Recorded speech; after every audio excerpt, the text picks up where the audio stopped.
This is where the real wealth transfer is going to happen. The businesses, the properties, and the trusts. That's where the real money is. And nobody's really talking about that because the firms don't get paid on it until that liquidity event happens. My suggestion is get ahead of that, find out where they all are so that you're first to the table when those transactions occur.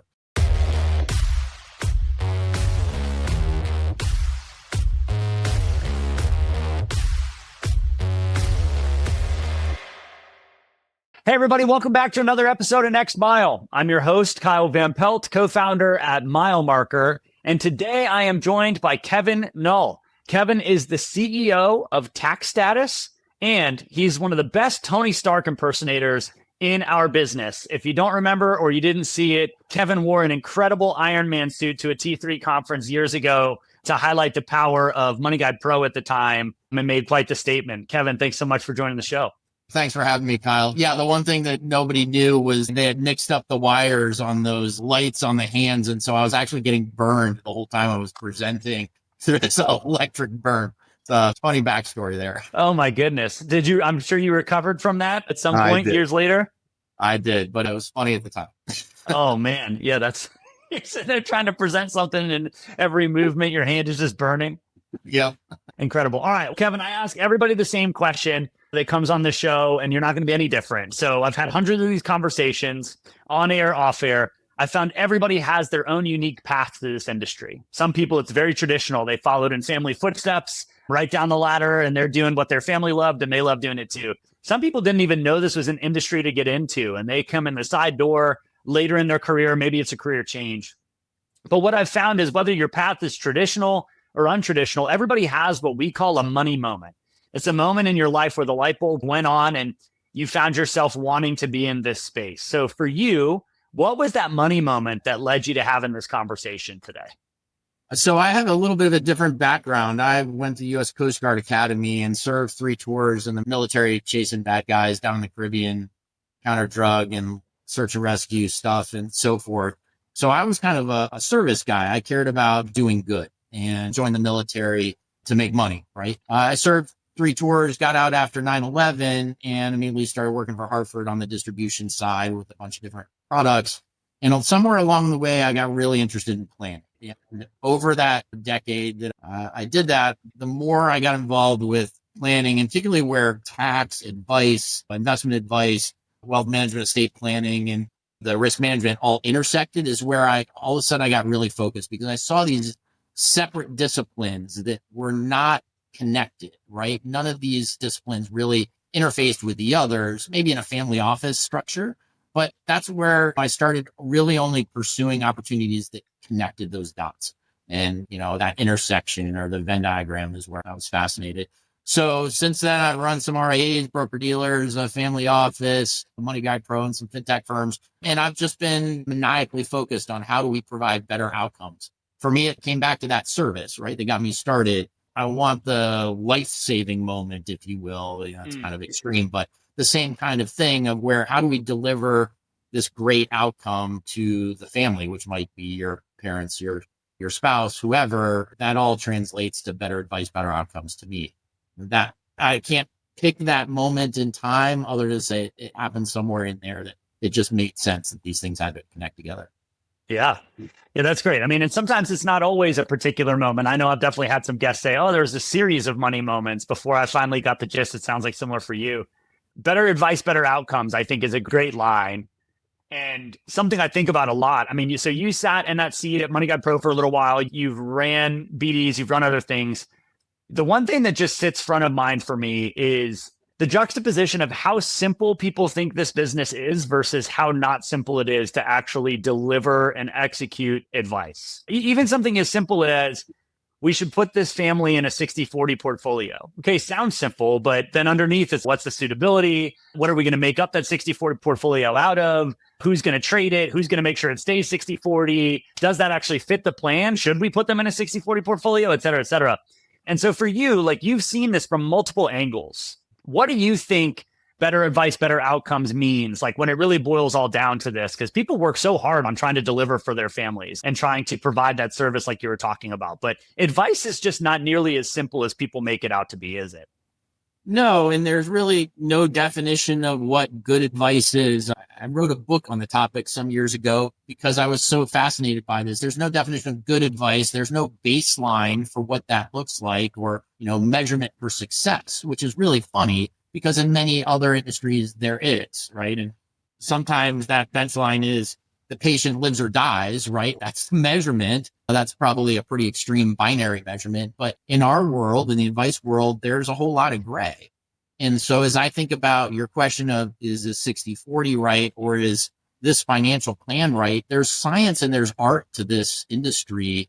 And unfortunately, because the industry evolved over time where each discipline is operated separately, right? Tax runs separately, investment management runs separately, financial planning runs separately, yet these things all interact.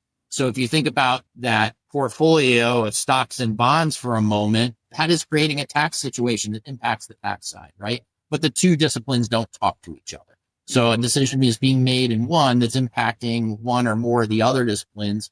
And that's where the problems come in. And it's where this massive opportunity is for us to improve advice and client outcomes when we start getting these things to talk to each other, or the disciplines to talk to each other, if you will.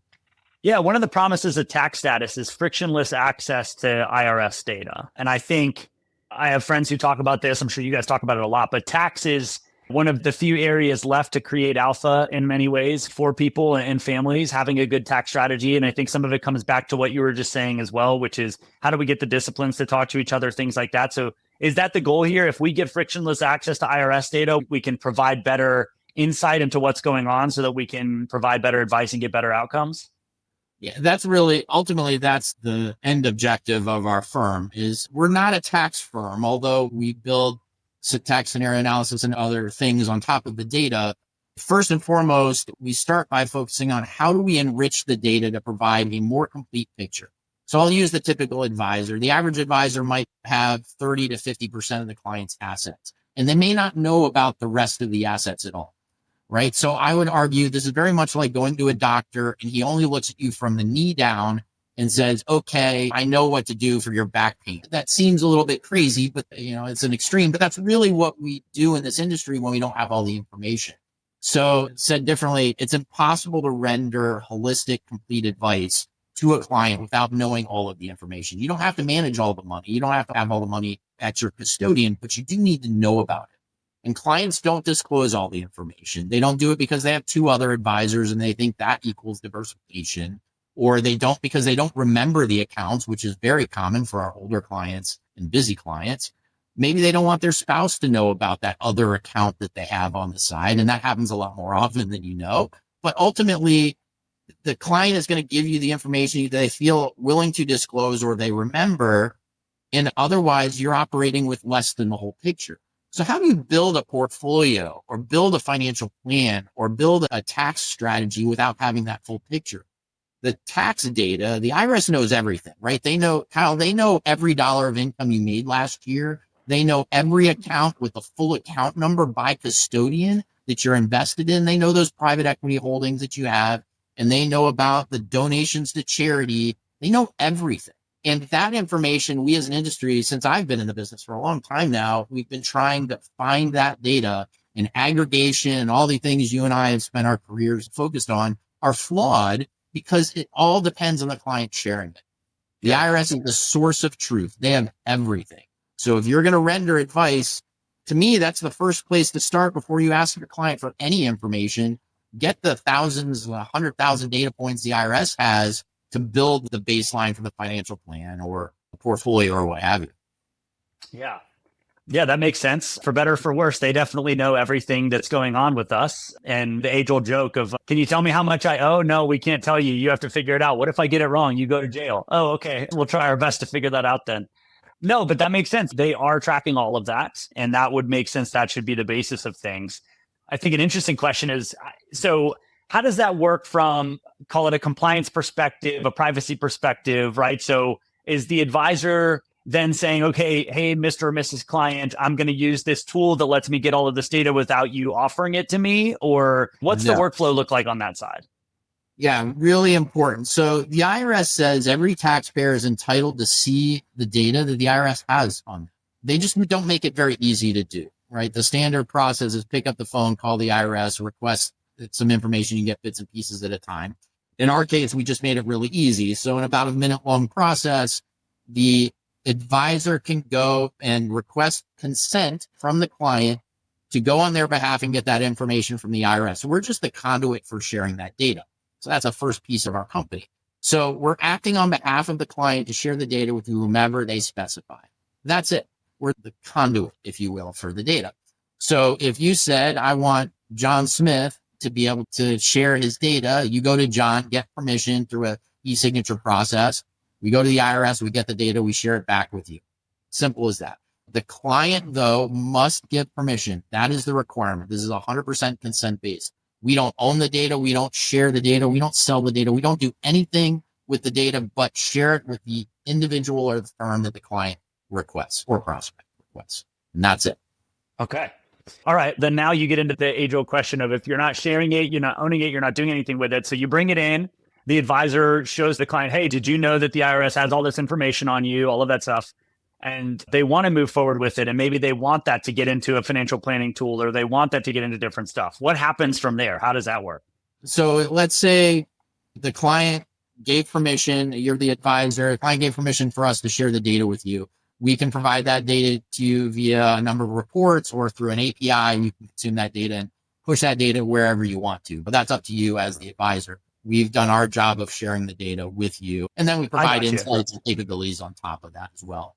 I got you. So you're pulling it in, consent has been given, and now the advisor can grab data out of that for via API to put into different systems or things like that they can leverage. Exactly. So if you think about, for example, if you were using aggregation as whether Yodlee or Plaid or whoever, we could serve up the list of the accounts so that the client doesn't have to try and remember. They just see the list of every account by custodian, click here to enter in your credentials if you wanted to offer that as a workflow. Ultimately, though, we're passing this information to help you paint that better picture and better plan. And we can give you information that is very valuable to the client. I can tell you, Kyle, if you owe taxes to the IRS right now, because you're probably on extension. All those 7 million reporting sources have already reported your data for 2024. And so I could actually tell you every line that was reported from everybody. So you could actually complete your tax return with much better accuracy because you're not going to miss anything. That is the source of truth. I can tell you if you owe money. I can tell you if penalties or interest due. I can tell you that the IRS flagged you for an audit next month, which might be important to you. But most importantly, you're getting to see into your IRS record to see what the IRS knows. And what I really like, that means a more accurate tax return, less back and forth amended returns, but most importantly, better advice recommendation. That's great. So you recently presented at, I think it was NAPFA, about how to use this data as an advisor for organic growth and how to grow your business. You want to touch on that a little bit? Because I think organic growth is a hot topic right now, right? The average RIA or the average firm is growing organically at 2% right now. Market's adding a little bit more, but actual new households, new assets, it's 2% organic growth. Everybody's realizing, hey, we've got to figure out how to up that number. What do we do about this? And you're saying, hey, being able to have access to all of this IRS data and getting a clean and clear picture can be a really good growth engine for a firm. Yeah. So just to add your point, net new assets, the average RIA is growing by 2%. But if you would subtract the top 10 RIAs, it's negative. Okay. So the reality is most RIAs are not growing net new assets. They're just growing market growth. And the simplest, most effective, most efficient means of growing organically is to get additional assets from your existing clients. But let's face it, firms have been trying for 20 or 30 years, their whole career, to find all the assets. So that's, again, dependent on the client disclosing them. The IRS knows where all the assets are. They have to, right, to do their job. So every custodian, every broker dealer, bank, retirement account, 401k, like all the plan sponsors, every employer, they're all reporting data to the IRS all the time. So if we can help the advisor, and we just launched a big new lead gen solution to help the firms capitalize on their different marketing channels. If you can say, hey, I'm going to deliver value to you, Mr. Client or prospect, tell you whether you owe taxes, help you find the old accounts you forgot about, help you take this data, and then we can provide better advice. There's a real incentive for the client to take that minute to go through the process and share that information. For you, if you're the advisor, you can see every account by custodian with account number, with registration, with contributions and distributions and transfers. We even get a list of every stock trade that happened last year. The amount of information we're getting is just so compelling. And immediately the advisor can look and say, okay, I see all the accounts by custodian instantly in a minute, right? We can show every business that the client is invested in, every single one. So that's the referral opportunity. I see you're a member in this LLC. Can you introduce me to the other members of that LLC? And whether business ownership or property ownership, which is all shown on our baseline report, these are the liquidity events that are going to happen as this client approaches retirement. Why be at the end of the equation after the business has been sold when you can get in front of it and start doing planning before that sale occurs? These are all things that we can leverage from that financial baseline or the tax data. That's super interesting. So now I'm thinking, okay, this could be powerful for working with COIs, right? Because if you're a CPA or a firm as well, where it's like, hey, I'm a better referral partner because we're going to be able to have a clearer picture on this together, and we're going to remove some of the game of telephone and the back and forth. And now all of a sudden, not only are you growing through those intros, like you're saying, to the LLCs, et cetera, but hopefully now the CPA down the road wants to work with you because you're making it easier for them. For CPAs, their process is even easier. They have a centralized authorization file or CAF number, like our CRD in our world. They can plug that CAF number into our system, and we can pull down all of the client data for every one of the clients that they have under consent at the IRS. So a typical CPA might have 800 or 1,000 clients that they're doing their taxes for. And we could pull all of those in less than a minute into our system. The way the CPAs currently get the data is they pick up the phone and they call the IRS. They sit on hold for 2.5 hours requesting a couple of tax transcripts. We can provide all that data in bulk and update it every single day. So as anything changes on the IRS record, we can give them all that information. So think about all those RIAs that are trying to figure out how to partner with a CPA firm. You know, if I'm an RIA, I'm going to walk into the CPA firm and how about I help get you this data that you need to do your job for all these clients in bulk, updated every day, get those notice letters way in advance and get all the data you need to verify that the return's right. I'll pick up the tab if you agree to share that data with me and give me the referrals. It's a game changer. And we have CPAs purchasing our software every day. That's awesome. This podcast is brought to you by Turncast. We make game-changing content for fintech and financial services companies. Learn more at turncast.com. Hey, this is Judd Mackerel. Thanks for listening to this show. I just wanted to ask you one question. What's your technology and data strategy for 2025?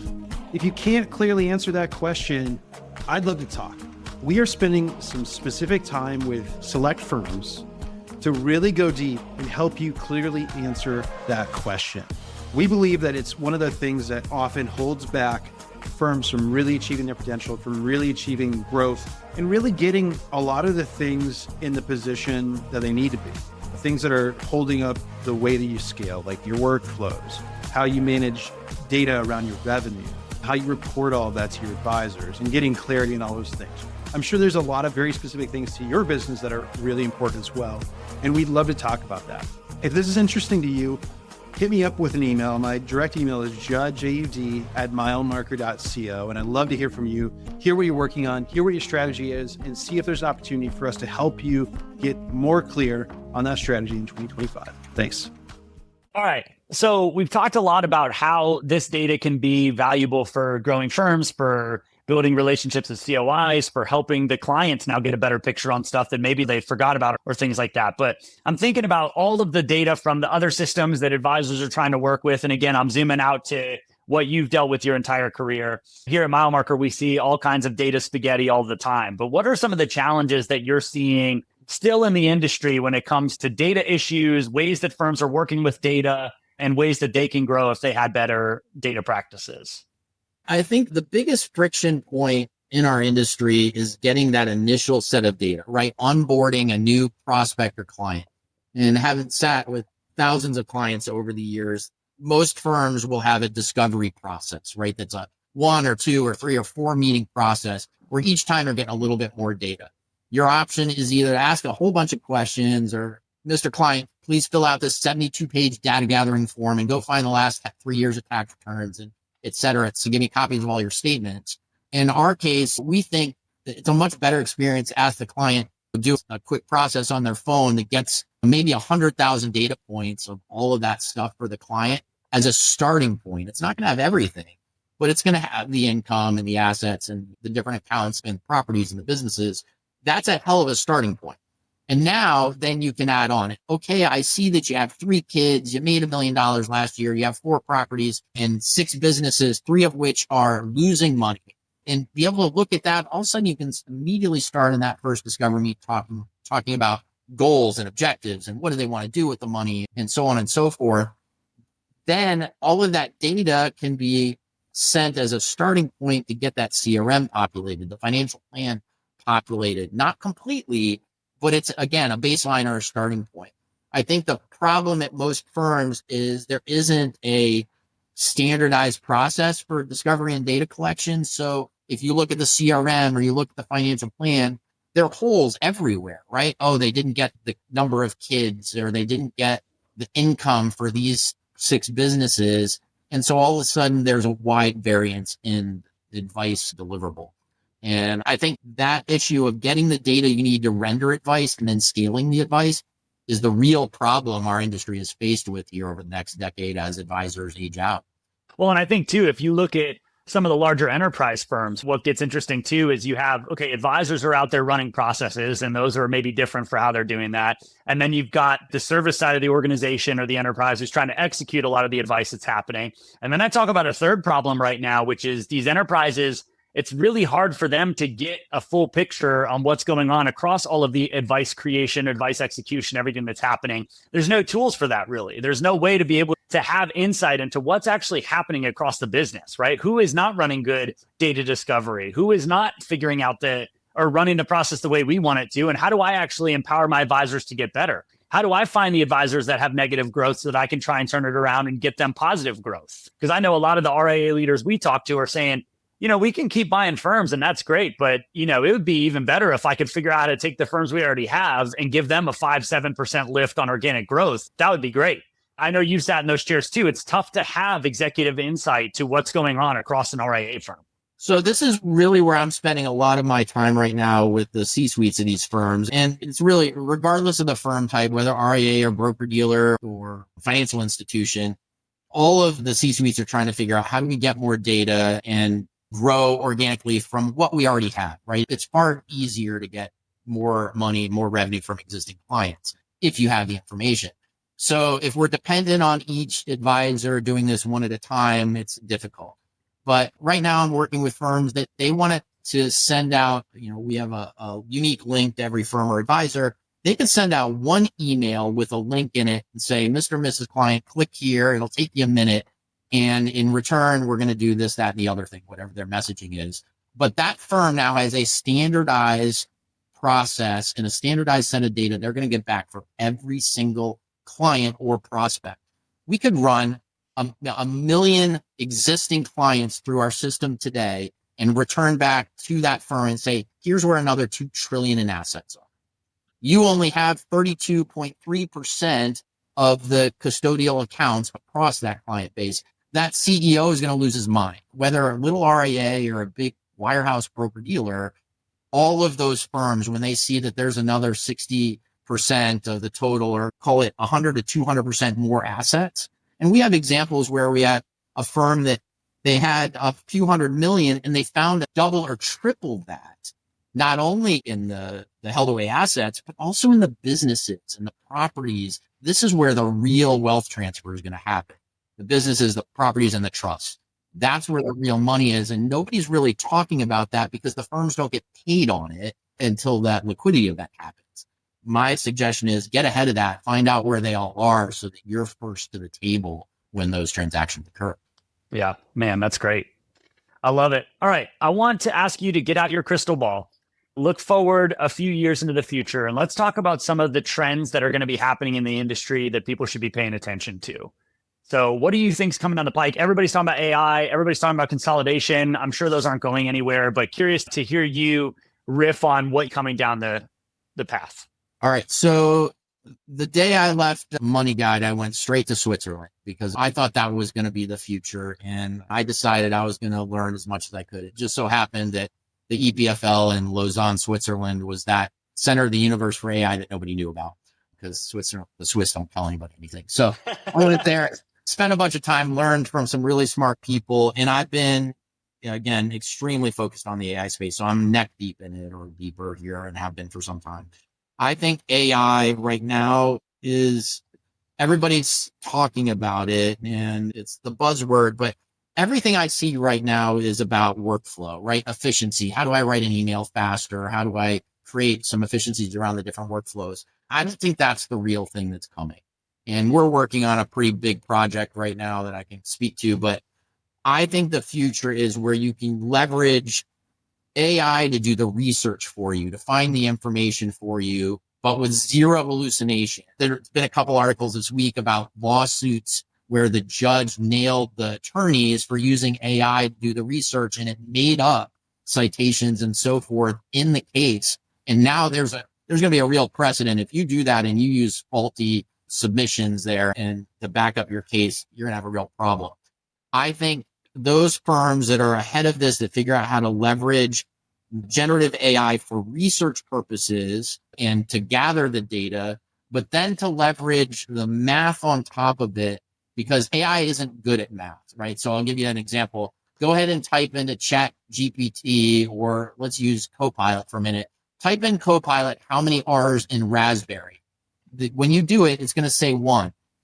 You can say how many R's in the word raspberry. It's going to tell you 2. It still gets it wrong the second time. I think that's a math problem. I just think that's some of the limitations. And it's really good at LLMs and pulling data. But when we get to the point of doing math and calculations, it's not there. I think the firms that figure out how to take the two pieces of the algorithms and the math coupled with AI to be able to create the more robust analysis is going to change everything. And I'll tell you forward looking a little bit of what we're working on. We're working on the ability to analyze every single tax and estate planning strategy that exists, look at all of the data that's available, and then run all of those analyses across all of that data. And then the system can say, hey, we need more data points. If you gave me these other data points, we could do this much more. Right? Hey, if you want to look at adding a CLT, we need this additional information. So give us this more, and then we can run that further analysis. I think that's going to change everything, because then we're not spending time doing calculations and trying to think of each scenario. We run them all. We run them in parallel on top of each other. And now we can leverage the other side of the equation, which is the art of what we do. Financial planning, investment advice, and wealth management. It is art and science, just like insurance, just like tax. There's black, white, and then there's a whole lot of gray. That gray is where I think firms and advisors and professionals in our space are going to really differentiate themselves. Super fascinating. I think that ties pretty well into also, I feel like I talk about this every week. There's a desire to work with AI right now in our space, but there's also a trepidation because of the hallucinations, because of we don't know what happens when the data leaves our four walls and goes out to open LLMs. I saw something the other day that was like people's prompts were showing up in Google results or something because of the way Google was indexing some of this stuff, right? I mean, that is enough to really terrify an advisor of asking about some client's information and it shows up out there. For better or for worse, there's a lot of people waiting and see, yes, they'll use it for marketing content. They'll use it to draft emails, like you said, some of that type of stuff. But I think for the real workflow things and whatever, people don't trust it yet in many ways. The security piece, everybody should be terrified about. And I'll ask the question just for anybody that might be listening to this. How many open LLMs are you using? Whether that be ChatGPT or Claude or Copilot or what have you. Most people have 2 or 3 of the apps on their phone right now or on their computer, and they are using it to talk about specific client scenarios. And you have to stop that, right? If you're using Claude on Bedrock, great. Use an enterprise version of one of these that cordons off your data, so it's not being shared with anyone and it's not training the models. That's good. But if you're using anything off the shelf, I would not put anything client specific in there. Don't put any PII, don't put any information there. And that it should scare everybody. But on the other side of it, I think I hear a lot of the compliance department saying we're scared of AI. If it's scared because of the security thing, I completely agree with you. But here's where you want my crystal ball. This is my opinion. I've not heard anybody else say this, but it is definitely mine. Let's just think about your current investment portfolio recommendation, Kyle. If you're that RIA, that IR and an RIA, and you create a portfolio, did you justify every single recommendation, every position in that portfolio for every account, for every client? The answer is no, and nobody does. But what happens when that becomes the standard? Right. Okay. What happens when AI, because AI can, and I did this as a test a few months back and said, I want you to create a portfolio according to this IPS. I want you to only use funds that have this long a track record with portfolio managers with this much tenure and expense ratio of X basis points. I want you to justify every single recommendation with the three data points for every position in the portfolio. It did it. And I said, you cannot hallucinate, et cetera, et cetera. I want you to give me the justifications for every single allocation. If that becomes the benchmark, I would argue with the compliance officers, what you should be afraid of is for all the recommendations that had no justification, because all of a sudden it's like the other extreme. And I don't think that's going to take very long to get there. And then that changes our industry. Like, you won't be able to operate without AI very soon. Yeah, that makes sense to me. That's a great place to kind of wrap up on that conversation and to move us into the Milemarker Minute series of lightning round questions, lighthearted, aim to get to know Kevin a little bit better outside of TaxStatus. So you ready for the Milemarker Minute? You bet. All right. First question. If you could travel anywhere in the world you've never been to before, where would you go? Wow. Instantly? Yeah, sure. Yeah, I'll go to the top of Everest just so I can see the view without having to go through that climb. Okay, I'll take that. What's the best book you've read or listened to in the past year? Catch 22. Love it. Down. What's the best flavor of ice cream? Ooh, I would say mint chocolate chip with coconut. Oh, okay. All right. That's a nice twist. What is the best road trip you've ever been on? I've been on a lot of them. I did a trip from Seattle to Virginia, which was kind of an odyssey. That was a pretty good trip. That sounds like quite the trip. That's pretty cool. Okay, so you travel a lot, just like I do, and a lot of people who listen to this travel a lot. What's your number one travel hack for success and comfort as much time as you spend on the road? Ultimately, I think really for me, it's my attitude, because at the end of the day, stuff happens. When you travel a lot, you never know what's going to happen. If you go into traveling in a bad mood, like that guy that's complaining because somebody's bumping him in getting on the plane, or trying to fight to be on the plane first, when we're all going to arrive at the same point in time, it doesn't really matter. I think it's just attitude. It doesn't matter how bad the day goes, as long as you have the right attitude. Yeah, well said. Last question for you. There's an alternate universe, and Kevin Knull in that universe is not the CEO of a fintech company, or you're not running a broker dealer or wealth management firm. In that alternate universe, what career does Kevin Knull have? I think I'd probably be a brain surgeon, because I just think I'm fascinated by it. The sheer amazingness of that process. I love it. Well, Kevin, this was a super fun conversation. Full disclosure for the listeners, I've known Kevin for a long time, but I really didn't know much about TaxStatus or what they were doing. I was able to learn a lot on this conversation, just like you all who are listening to this for the first time. So thanks so much for coming on and sharing the insights of not only what you guys are doing, but how people are using it to grow. It was really fun and educational. Thank you so much, Kyle. Really appreciate the time. Absolutely, man.